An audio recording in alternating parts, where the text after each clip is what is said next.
By default જે ફોર્મના coding હતા એ આવ્યા.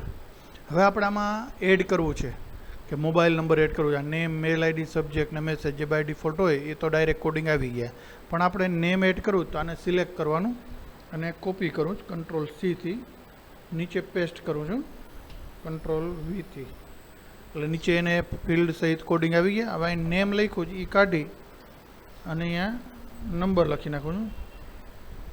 આ લેબલ છે, લેબલ લખ્યું આ લેબલ. લેબલ એટલે શું?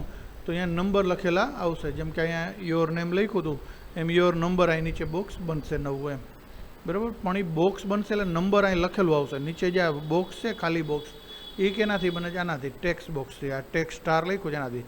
એનું ફિલ્ડનું નામ અહીં નેમ છે એને નંબર કરી નાખીએ, કારણ કે એકને એક નામ બે વાર ન રહીએ.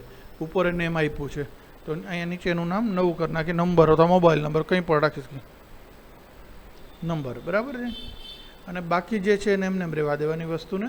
હવે આને સેવ કરું છું.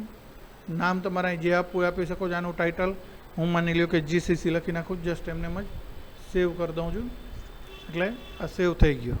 હવે એનો શોર્ટ કોડ અહીંયા બતાવે સીધો, અથવા અહીંયા આપણે કોન્ટેક્ટ ફોર્મમાં જશું તો અહીંયા બતાવશે એનો શોર્ટ કોડ આવી રહ્યો છે અહીંયા. તો આ શોર્ટ કોડની હવે કોપી કરીને ઓની જગ્યાએ આપણે હોમમાં બદલાવી નાખીએ. કોપી કર્યું.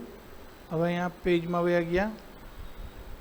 પેજની અંદર અહીંયા ઓલ પેજમાં આપણે હોમવાળું એડિટ કરીએ.